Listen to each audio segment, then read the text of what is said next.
감사합니다. 오늘 주일날 우리에게 주신 하나님의 말씀은 요한복음 18장 말씀이 되겠습니다.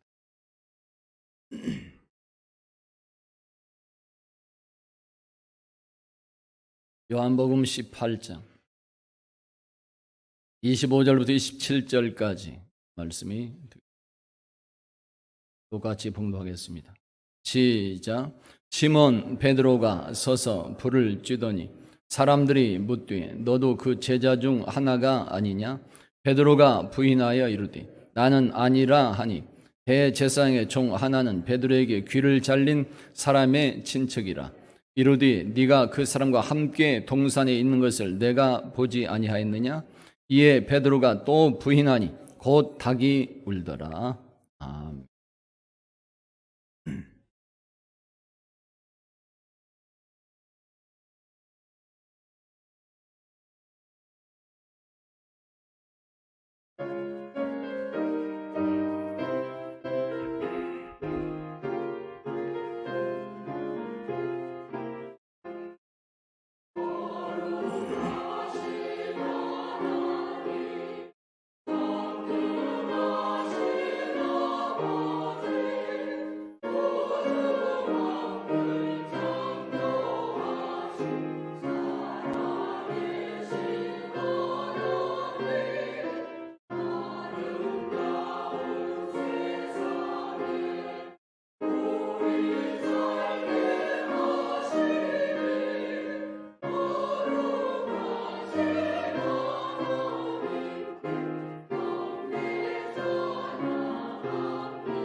감사합니다. 오랜만에 임만을 찾는 데가 찬양을 하는 것 같습니다. 더 은혜가 되고 있는 줄로 믿습니다. 오늘도 우리 다 같이 한번 아멘으로 응답해 봅니다. 아멘. 할렐루야. 오늘도 예배에 참석한 여러분 모두 다 예수 이름으로 환영합니다. 옆에 있는 성도 한번 얼굴이라도 보면서 인사하겠습니다. 반갑습니다. 참 멋지십니다. 은혜 받으세요. 이름을 불러가면서 당신 때문에 행복합니다. 시작. 감사합니다. 기도합니다. 아버지 하나님, 오늘도 우리 모두에게 주의 성령께서 충만하게 임재하여 주시옵소서. 오늘 이 시간 우리 영이 열려지는 시간 되게 하여 주옵소서. 우리 마음과 생각과 눈과 귀도 다 열려지고 주께로 향하는 이 시간 되게 하여 주시옵소서. 오늘도 우리 모두가 겸손한 마음으로 주의 말씀에 아멘하는 그런 귀한 시간 되게 하시고 살아계신 주님 체험하며 축복을 체험하는 복된 시간들 되게 하여 주시옵소서. 예수 그리스도의 이름으로 기도하옵나이다. 아멘. 감사합니다. 오늘 말씀 한번 다 같이 한번 따라서 해봅니다. 행복한 새 아침을 맞읍시다. 오늘 27절에서 말씀하고 있습니다. 이에 베드로가 또 부인하니 곧 닭이 울었더라 말씀합니다. 현직 대제사장 가야바의 집으로 끌려오셨던 예수님이 끌려올 때 베드로와 요한도 예수님이 어떻게 되시는가 보기 위해서 그 뒤를 따라왔습니다. 그런데 갑자기 대제사장의 집 사람들이 베드로를 알아보았습니다. 그때 베드로가 즉각적으로 부인을 합니다. 너도 그 사람의 제자지? 나는 아니야. 사람들이 알아봤을 때 즉각적으로 부인하면 나는 아니야. 또다시 사람들이 알아보고 묻자 베드로는 계속해서 부인합니다. 그러다가 결정적으로 조금 전 동산에서 베드로가 칼로 귀를 베어버렸던 말고라오는 사람의 친척에게 발견이 되었습니다. 내가 보았어. 너도 그 사람과 함께 있었어. 내가 증인이야. 그렇지만 베드로는 세 번째로 강력하게 부인을 합니다. 나는 아니야.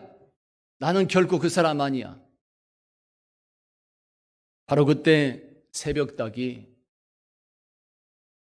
그리고 베드로는 예수님의 말씀이 생각나서 밖에 나가서 심히 통곡했다고 말씀해 주고 있습니다. 바로 여기에서 우리에게 주시는 말씀들을 들을 수가 있습니다. 오늘 우리 성도들에게는 자신에게 주어진 매일매일의 그 새벽이 고통이나 슬픔이나 이런 절망이 아니라 하나님의 사랑과 은혜 가운데서 언제나 새로운 희망이 넘쳐난 그런 새벽을 맞이하고 언제나 새로운 행복이 넘쳐난 그 날들이 될 수 있기를 예수 이름으로 축원합니다. 새벽 닭소리가 하나님의 축복으로 들려지고 매일매일 행복한 새 아침을 맞는 이런 생활들 어떻게 해야 될까요? 오늘 우리에게 주시는 말씀이 있습니다. 우리들이 매일 이렇게 행복한 새 아침을 맞으려면 각자 자신이 약속한, 각자 자신이 맹세한 일들의 책임을 질 수 있어야 되는 것입니다. 할렐루야. 다 같이 따라서 봅니다. 약속의 책임을 지어야 합니다.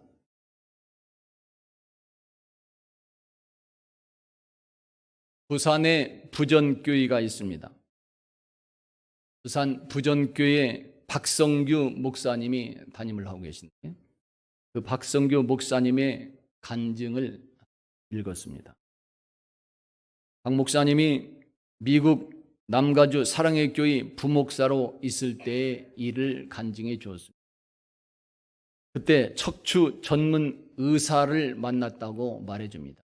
미국에서 부목사를 하고 있는데 척추 전문 병원을 운영하고 있는 그런 의사, 전문의를 만났습니다. 그 척추 전문 의사는 정직하고 겸손하기로 유명하신 그런 분이었습니다. 그분은 미국에 있는 캘리포니아 주립대학 LA 캠퍼스를 우등으로 졸업했고 또 척추 전문 의대를 우등으로 졸업한 그런 귀한 인재였습니다. 그런데 1996년도 미국 의사 면허 시험을 쳤는데 그만 불합격 통지를 받았습니다. 의대를 우등으로 졸업했으니까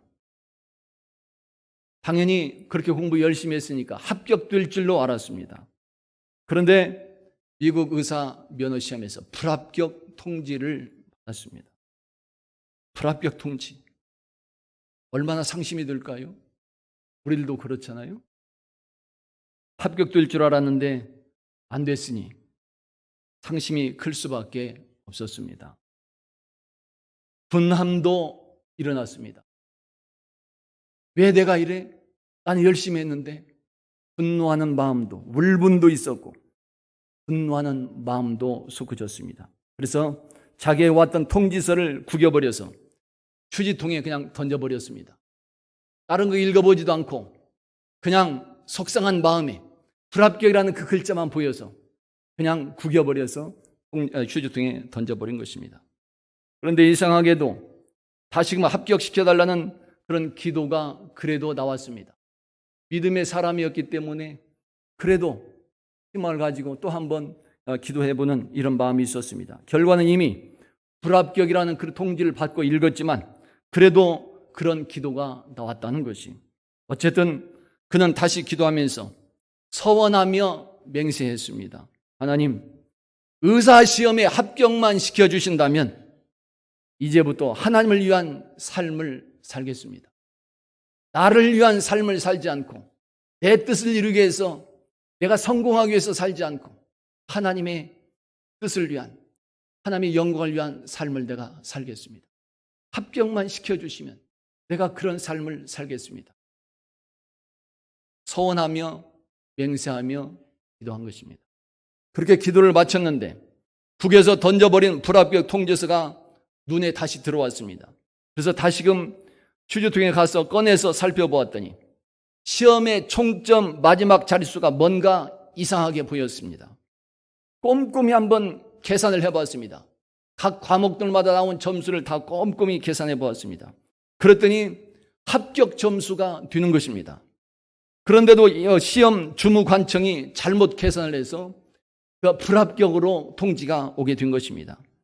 이렇게 되어서 그분은 시험 주무관청의 잘못을 확인시켜주고 오류를 바로잡게 되는 것입니다. 그리고 드디어 척추 전문 의사로 합격증을 다시 받게 되는 것입니다. 척추를 전문으로 치료하는 그런 병원, 그의 병원은 교통사고 환자가 태반이었습니다. 그렇죠? 팔다리 관절, 또 척추 아프신 분들은 대부분이 그런 병원에 똑같이 입원하게 되는데 교통사고 환자들 중에 그런 사람들이 많이 있죠. 그의 척추병원도 교통사고 환자들이 태반이었습니다. 그러다 보니 여러 가지 술수들, 교묘한 방법들이 이루어질 수 있었습니다. 우리나라도 그렇죠? 많이들 듣고 경험해 보신 걸로 알고 있습니다. 우리나라도 보면 소위 병원에 나이롱 환자들이 많이 있는 것을 볼 수 있습니다. 보험 때문에 그걸 타먹겠다고, 그래서 술수로 교묘한 방법으로 여러 가지 서로 짜고서 그렇게 해서 병원에 입원하는 경우들이 대단히 많이 있죠. 그러나 그분의 병원은 모든 업무를 원칙대로 처리를 했습니다. 100% 담당 의사의 진단대로 그렇게 치료를 진행했습니다. 병원 재정적으로는 물질적 손해가 날 수도 있었습니다. 사람들도 말합니다. 뭐 그렇게 정직하게 할 필요가 있느냐? 조금 적당히 눈 감고 넘어가면 병원에도 재정적으로 도울 텐데, 도움이 될 텐데 뭐 그렇게 정확하게 할 필요가 있느냐? 많은 사람들이 주변에서 그런 말들도 했습니다. 그분도 그런 말을 들으면서 조금은 흔들렸다고 고백을 합니다. 그러나 그분은 항상 처음 그날을 회상하며 마음과 생각을 다잡았다고 말해주는 것입니다. 처음 그날, 언제일까요? 바로 의사시험에 합격만 시켜준다면 이제부터 하나님을 위한 삶을 살겠다고 서원하고 맹세했던 바로 그날, 그때를 기억하는 것입니다. 그리고 그때 하나님께 서원했던 약속을 지키기 위해서 세상의 온갖 유혹에도 흔들림이 없이 성실하게 책임을 다하게 되었던 것입니다.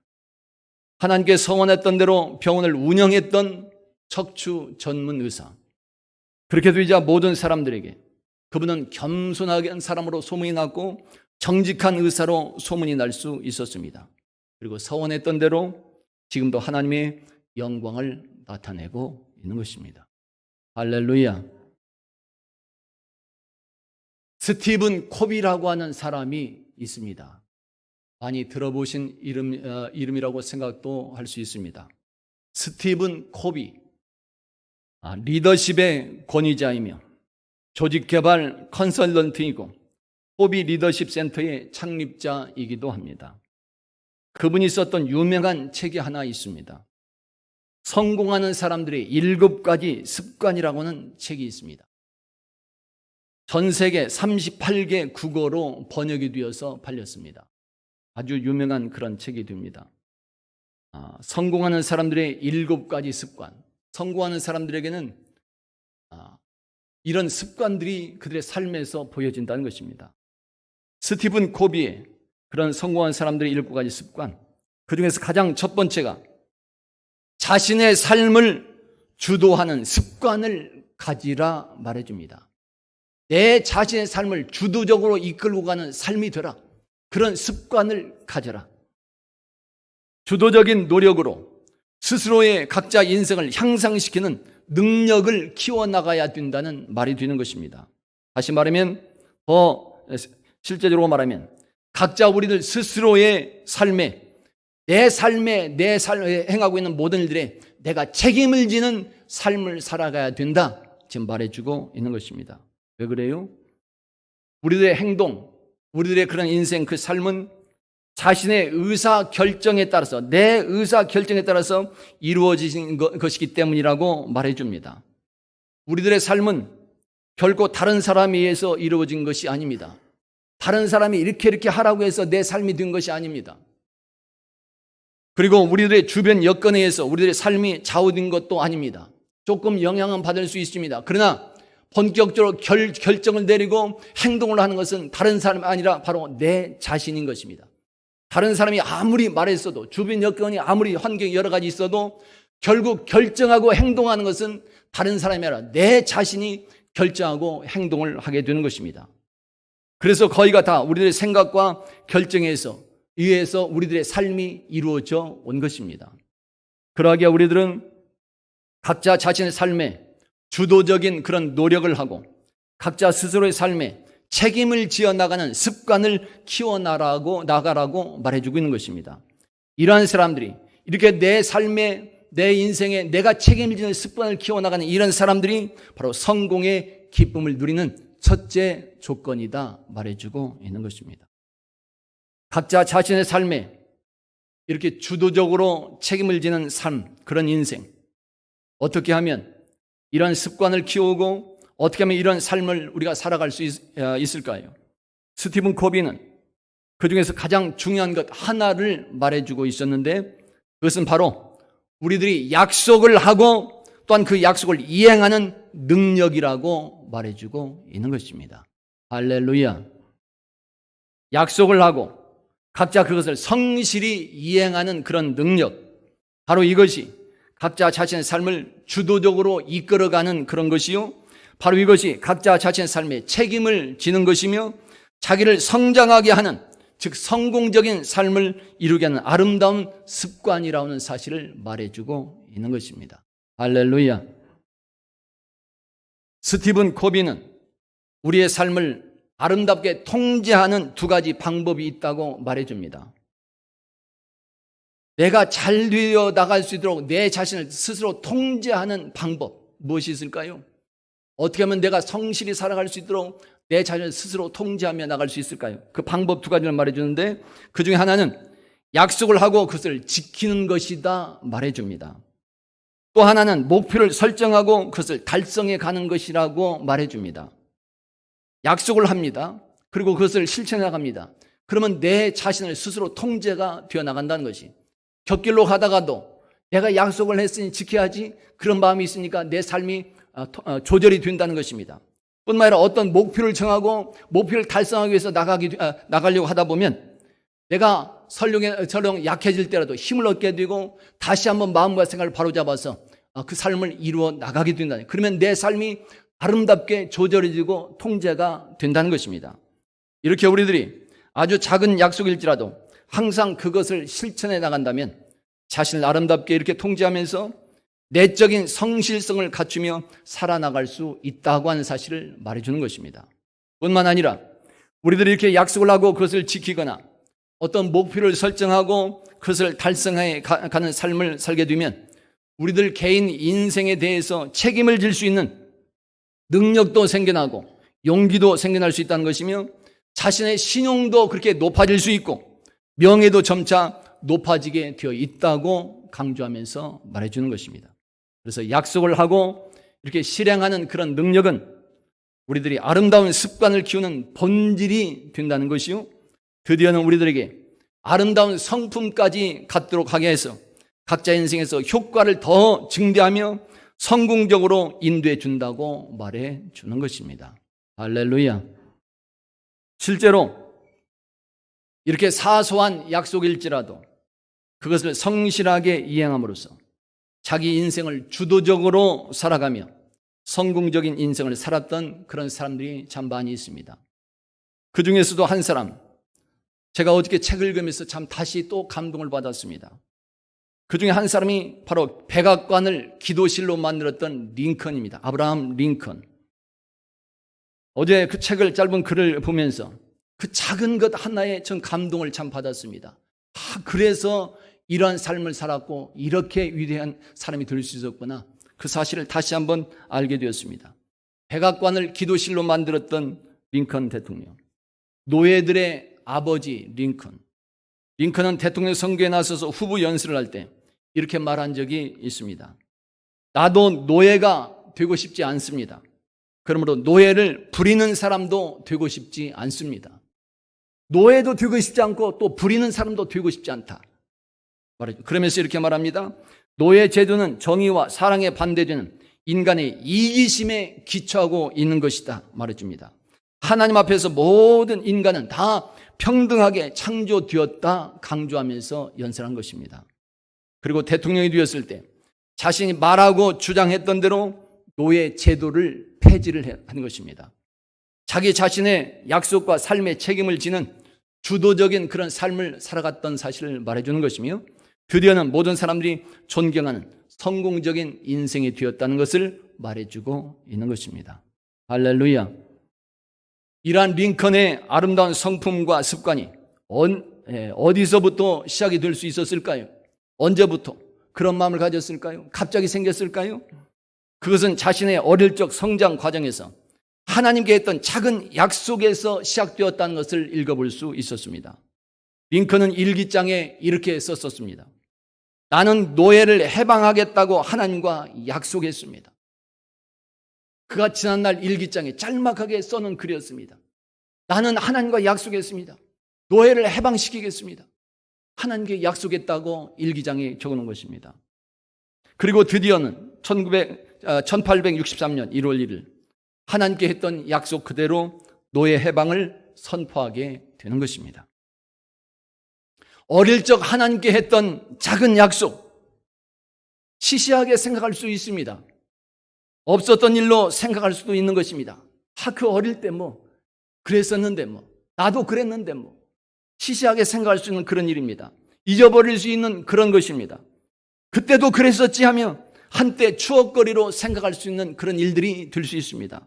그러나 링컨은 그런 사소한 약속마저도 어렸을 때 했던 그런 사소한 약속마저도 잊지 않았고 그 약속에 따라 자신을 아름답게 통제하면서 내적인 성실성을 갖추며 아름다운 습관을 키워나가며 살아간 모습으로 살게 되는 것입니다. 그리고 드디어 자신의 약속에 그렇게 책임을 지는 아름다운 모습을 보여주게 되는 것이며 나아가서는 하나님을 영화롭게 하는 성공적인 인생으로 등록하게 되는 것입니다.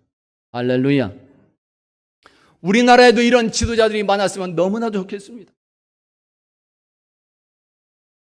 선거할 때만 표를 얻기 위해서 달콤한 말을 했다가 되고 나면 다 모른 채 해버리는 그런 지도자들이 아니라 자신이 했던 말에 책임을 지는, 어디에서든지 자기들이 했던 말에 책임을 지는 그런 지도자들이 되었으면 참 좋겠어요. 그 지도자를 위해서 계속 기도하고 있습니다. 우리가 기도해야 될 제목 중에 하나도 바로 그것이, 지도자들을 위해서 기도하라, 바로 그것입니다. 정말 약속에 신실한 책임을 지는 그런 지도자들. 성경에서 말씀한 신앙 위인들도 그렇습니다. 그 중에 한 사람이 이스라엘 백성들의 출애굽 지도자 모세입니다. 모세는 하나님께서 명하신 말씀과 약속들을 바로왕과 이스라엘 백성들에게 성실하게 선포합니다. 출애굽 과정에서 수많은 어려움들이 있었습니다.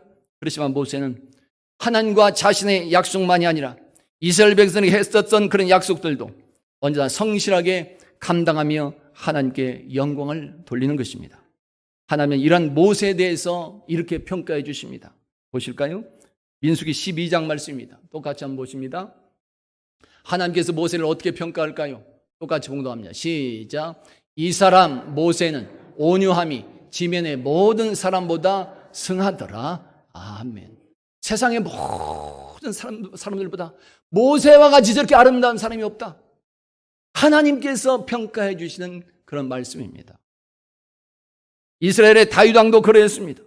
다윗은 한때 범죄했던 그런 사람이었지만 회개하고 돌아온 이후로 하나님과의 그런 약속, 그리고 자신과의 약속을 온전히 지키며 자신의 삶에 주도적이고 책임지는 그런 삶을 살아갔던 사람이라고 말해줄 수 있습니다. 이렇게 되어서 수천 년이 지난 오늘날에도 다윗 그 한 사람이 모든 후손들을 통해서 하나님께 영광을 돌리고 있는 것입니다.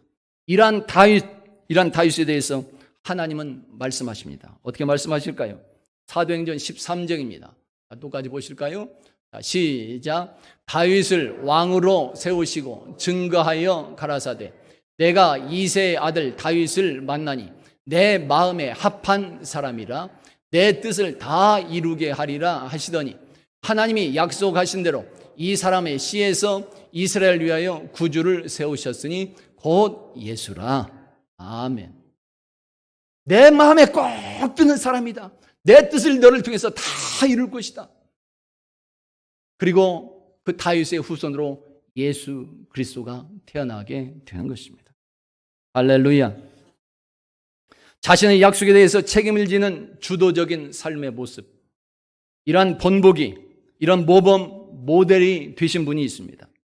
그분이 바로 우리 주님이시요 하나님이신 예수 그리스도가 되는 것입니다. 할렐루야. 예수님은 아버지 하나님과의 약속을 끝까지 성실하게 이루시는 주도적인 그런 삶을 사셨습니다. 그리고 세상 모든 백성들에게 주신 약속까지 온전히 책임을 지신 모습을, 모범을 보여주십니다. 그 증거가 바로 십자가의 예수가 되는 것이요 부활의 예수님이 되는 것입니다. 할렐루야. 그리고 예수님께서 약속하신 대로 세상 끝날에도 반드시 다시 오게 될 줄로 믿습니다. 오늘 우리들의 믿음은 이 약속에 근거하고 있는 것입니다. 만약에 우리들에 대한 약속이 아무것도 없다면 우리들이 믿음 생활을 할 수 있을까요? 생각해 보세요. 우리들의 믿음은 무엇에 기초하고 있을까요? 만약에 그 약속에 대한 책임도 없다면, 약속을 해놓고 책임도 지지 않고 하나도 이루는 것이 없다면 우리들이 어떻게 믿음을 가지고 나갈 수 있을까요? 그래서 믿음이라고 하는 것은 하나님의 약속에 대한 우리 인간의 인격적인 반응이다 말해주고 있는 것입니다. 하나님께서 약속해 주셨으니 우리가 거기에 대해서 그 약속을 이루기를 바라면서 응답하는 것입니다. 그 모습이 오늘 우리들의 믿음 생활, 신앙생활의 모습이 되는 것입니다. 예수님의 이러한 약속과 모습에 따라 자신들도 그렇게 약속한 대로 책임을 지는 주도적인 인생을 살아갔던 그런 사람들이 있습니다. 그 사람들이 바로 예수님의 제자들이 되는 것입니다. 그렇다고 제자들이 처음부터 약속대로 온전히 책임지는 사람들이 아니었습니다. 처음에는 말과 행동이 전혀 달랐던 제자들이었습니다. 제자들도 사람들입니다. 우리들과 똑같은 사람들이에요. 태어날 때부터 약속을 잘 지키고 행했던 사람들이 아닙니다. 그들도 처음에는 약속 어기를 밥 먹듯이 했던 그런 사람들 중에 하나라고 말할 수 있습니다. 말과 행동이 전혀 달랐던 제자들입니다. 오늘 베드로도 처음에는 이렇게 약속하고 맹세했던 그런 사람이었습니다. 볼까요? 어떻게 맹세했을까요? 마태복음 26장입니다. 똑같이 보십니다. 시작. 베드로가 이르되 내가 주와 함께 죽을지언정 주를 부인하지 않겠나이다 하고 모든 제자도 그와 같이 말하니라. 아멘. 내가 죽을지언정 결코 내가 주님을 모른다고 말하지 않겠습니다. 주님을 모른다고 부인하지 않겠습니다. 내가 죽을지언정 절도 그런 일이 내 인생은 없을 겁니다. 맹세했습니다. 약속했습니다. 그러나 자신이 말하고 하루도 지나기 전에 갑자기 위기가 닥치자 베드로는 이렇게 변명을 하는 것입니다. 다시 보십니다. 마태복음 26장 다시 똑같이 묵도하면 시작. 그가 저주하며 맹세하여 이르되 나는 그 사람을 알지 못하노라 하니 곧 닭이 울더라. 아멘. 자신을 저주까지 하면서 자신은 예수님을 모른다고, 나는 예수님과 아무런 상관이 없다고 강하게 부인했던 제자 베드로의 그 모습을 보여주고 있습니다. 처음에는 절대로 부인하지 않겠다고 맹세했지만 하루도 가기 전에 삶이 이렇게 바꾸어져 버린 것입니다. 나는 모릅니다. 맹세합니다. 저주까지 하면서, 자신을 저주까지 하면서 모른다고 부인하는 것입니다. 이렇게 되어서 그날 새벽에 주님의 말씀이 생각이 나고 새벽 닭소리가 울렸을 때 통곡을 하며 괴로워했던 제자 베드로의 삶이 되는 것입니다. 행복한 새 아침을 맞지 못했던 것입니다. 다행히도 이러한 베드로가 성령 하나님의 역사 속에서 부활의 예수님을 만나게 되고 완전히 변화가 됩니다. 그리고 주님과의 새로운 약속을 하며 그 약속대로 자신의 삶을 주도적으로 다시금 이끌어가는, 즉 약속을 책임지는 인생으로서의 변화가 이루어지게 되는 것입니다.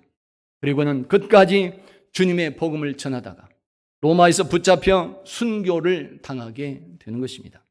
한마디로 자신이 약속한 대로 그대로 책임을 지고 살아가는 주도적인 그런 삶이 되어 하나님께 영광을 돌리게 되는 것입니다. 할렐루야. 성도 여러분, 오늘 저와 여러분은 어떠한 사람들일까요? 하나님과 사람들에게 약속했던 것이 있을까요?